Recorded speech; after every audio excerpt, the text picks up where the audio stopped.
اب جب یہ بات آئے گی اطیعوا اللہ و اطیعوا الرسول، تو کہیں گے بھائی اگر بات یہی ہے تو پھر ایک سوال ہمارا ہے، آپ اگر اللہ کو بھی مانتے ہیں، اللہ کے رسول کی بھی مانتے ہیں، تو بہت سی حدیثیں ہیں جن کا انکار تم لوگ کرتے ہو۔ میں نے کہا جی بسم اللہ کوئی حدیث سنا دیں، ہم حدیث کا انکار کرتے ہو۔ کہتے حدیث پاک میں ہے اللہ کے رسول نے فرمایا لا صلاۃ لمن لم یقرأ بفاتحۃ الکتاب، سورۃ فاتحہ نہیں پڑھو گے آپ کی نماز نہیں ہوگی۔ میں نے کہا میرا سوال یہ ہے یہ حدیث پاک ٹھیک ہے؟ کہتے ہیں سوال یہ ہے ٹھیک ہے یا غلط ہے؟ میں نے کہا جی بالکل ٹھیک ہے، سچی حدیث ہے، سر آنکھوں پہ ہے، میرے ایمان کا ٹکڑا ہے، میں تو مانتا ہوں۔ کہتے جب حضور نے فرمایا نماز نہیں ہوگی سورۃ فاتحہ پڑھو گے تو نماز ہوگی، جب تو مانتا ہے تو سورۃ فاتحہ نماز میں کیوں نہیں پڑھتا؟ میں نے کہا میں تو پڑھتا ہوں، میں تو اب بھی نماز میں سورۃ فاتحہ پڑھتا ہوں۔ کہتے ہیں آپ نے مقتدی بن کے تو نہیں پڑھا۔ میں نے کہا مقتدی بن کے میں نماز کے ساتھ جماعت پڑھ رہا ہوتا ہوں، تو جماعت کا مسئلہ اور ہے، نماز عام کا مسئلہ اور ہے۔ اور کس نے بتایا؟ میں نے کہا میں تیری طبیعت صاف کر رہا ہوں، یہ حدیث جو ہے یہ تو نے پیغمبر سے سنی ہے؟ جی نہیں۔ میں نے کہا میں نے سنی ہے؟ کہتے ہیں نہیں۔ میں نے کہا جس نے سنی ہے اس سے پوچھ لے اس کا مطلب کیا ہے۔ جو صحابی، جو میں نے شروع میں کہا نا لفظ گھڑی ذہن میں ہے نا تو دیکھنے والا بتائے گا، تو یہ حدیث حضور کے صحابی نے دی ہے، جا پیغمبر کے صحابی کی دربار پہ چلتے ہیں، اس سے فیصلہ کراتے ہیں، اے صحابی رسول، اے شاگرد پیغمبر، اے تلمیذ رسول، ہمیں بتاؤ، سناؤ، سمجھاؤ، ہمیں یہ بات دماغ میں بٹھاؤ۔ حضور نے فرمایا نماز نہیں ہوتی سورۃ فاتحہ پڑھو گے تو نماز ہوگی۔ اس کا مطلب کیا ہے؟ کھولیے جامع ترمذی جلد اول ابواب الصلاۃ، حضرت جابر ابن عبداللہ رضی اللہ عنہ صحابی ہیں، مجمع میں بیٹھے ہیں، حدیث پاک پڑھا رہے ہیں، پیغمبر کے صحابی نے حدیث پاک پڑھ دی ہے لا صلاۃ لمن لم یقرأ بفاتحۃ الکتاب، سورۃ فاتحہ نہیں پڑھو گے نماز نہیں ہوگی۔ پیغمبر کے صحابی کے شاگردوں نے نظروں سے نظریں ملا کر گویا آنکھوں سے پوچھنا شروع کر دیا، حضرت استاذ محترم اس حدیث کا مطلب، اس حدیث کی تشریح، اس حدیث کی ایکسپلینیشن، اس حدیث کی وضاحت بھی کر دیں۔ پیغمبر علیہ السلام نے فرمایا نماز ہوگی سورۃ فاتحہ پڑھو گے نہیں پڑھو گے نماز نہیں ہوتی۔ کس کی نماز ہے؟ مقتدی کی ہے یا اکیلے نمازی کی ہے؟ صحیح حدیث ہے، جامع ترمذی ہے، جلد اول ہے، ابواب الصلاۃ ہے، پیغمبر کا صحابی ہے، جابر ابن عبداللہ فرماتے ہیں حضور پاک کی حدیث کا مطلب ہے انما اذا کان وحدہ، اکیلا نمازی پڑھے گا، مقتدی کو حکم نہیں ہے۔ میرے بھائی بات فائنل، تو نے مسئلہ وہابی سے پوچھا، میں نے مسئلہ صحابی سے پوچھا، مسئلہ وہابی سے پوچھ بات تیری سچی، مسئلہ صحابی سے پوچھ بات میری سچی۔ تھوڑا گزارا، تھوڑا حضرت میں نے ان کو شروع میں کہا ایکسیلیٹر پرہیدا، میں نے کہا اتنا بھی نہ چلے جتنا آپ نے سر پہ اٹھا لیا۔ امام ابو حنیفہ کوئی آپ کی چوک کی مسجد کا مولوی نہیں تھا، یہ پیغمبر کے صحابہ کا شاگرد ہے، یعنی اس کے پاس دلائل ہیں۔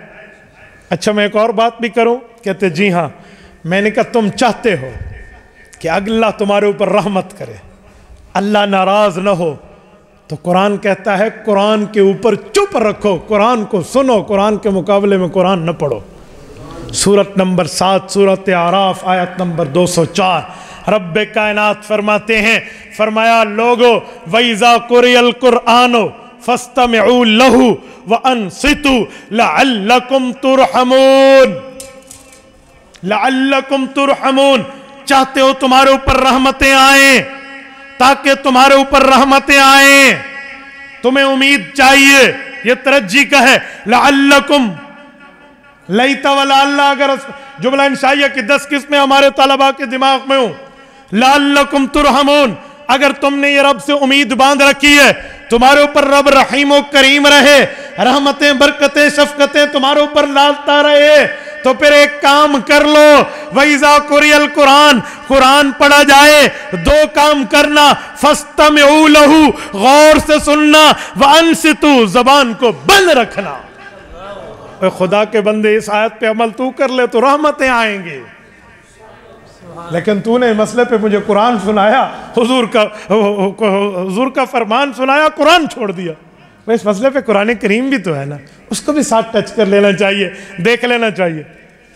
ایک شخص شاید کوئی آپ کے مجمع میں کھڑا ہو کے پوچھے مولوی صاحب قرآن کو سنو اور چپ رہو، تو چلو فجر کا، مغرب کا، عشاء کا مسئلہ تو حل ہو گیا کہ قرآن سنیں گے اور چپ رہیں گے، ظہر اور عصر کا مسئلہ کہاں جائے گا؟ ظہر عصر میں تو ہم نہیں سنتے، کیا کریں گے؟ میں نے کہا بھائی تو مخلوق ہے، اللہ خالق ہے، تیرے دل میں جو ارادے پیدا ہو رہے تھے اس کا جواب اللہ نے پہلے سے ہی دے دیا ہے۔ کہا وہ کیسے؟ میں نے کہا نمازیں دو ہیں تو قرآن نے حکم بھی دو دیے ہیں۔ تفسیر مدارک کھولیے، امام نصفی رحمہ اللہ کی بات کو اپنے لفظ میں پیش کر رہا ہوں، نمازیں دو ہیں تو حکم بھی دو ہیں، ایک نماز سری آہستہ امام پڑھے گا، ایک نماز جہری امام اونچی پڑھے گا، حکم دو، نمازیں دو۔ فرمایا جب امام اونچی پڑھے فاستمعوا لہ، غور سے سنو، اور جب امام آہستہ پڑھے وانصتوا، بولنا پھر بھی نہیں ہے، چپ رہنا ہے۔ تو دو حکم ہیں، دو نمازیں، مسئلہ پورا ہو گیا۔ اچھا میں نے کہا میں پیغمبر کی حدیث پڑھ دیتا ہوں، صحیح مسلم جلد نمبر 1 کتاب الصلاۃ، رسالت امام علیہ السلام نے فرمایا انما جعل الامام لیتم بہ، امام کی ڈیوٹی سنو، مقتدیوں کا طریقہ سنو۔ یا رسول اللہ ارشاد فرمائیے، فرمایا انما جعل الامام لیتم بہ، امام اس لیے ہے اس کی بات مانو، فاذا کبر، امام تکبیر کہے، فکبروا، تم نے بھی تکبیر کہنی ہے۔ پتہ چلا تکبیر دونوں نے کہنی ہے۔ یا رسول اللہ ٹھیک ہو گیا، آگے ارشاد فرمائیے، فرمایا وَإِذَا قَالَ غَيْرِ الْمَغْضُوبِ عَلَيْهِمْ وَلَا الضَّالِّينَ، جب امام اکیلا سورۃ فاتحہ پڑھ لے، وَإِذَا قَالَ وَإِذَا قَالُوا نہیں ہے، تب میں نے ترجمہ اکیلا کیا ہے، جب امام اکیلا پڑھ لے فَقُولُوا آمین، تم نے آمین کہنا ہے۔ یا رسول اللہ ٹھیک ہو گیا، آگے فرمایا وَإِذَا قَرَأَ فَأَنصِتُوا، وہ قرآن پڑھتا رہے گا، تم خاموش رہتے رہو گے۔ صحیح مسلم جلد نمبر 1 کتاب الصلاۃ صفحہ 178۔ میرے بھائی پیغمبر کی صحیح حدیث ہے، یہ اطیع الرسول میں نظر نہیں آتا۔ تبارك الذي نزل الفرقان على عبده ليكون للعالمين نذيرا۔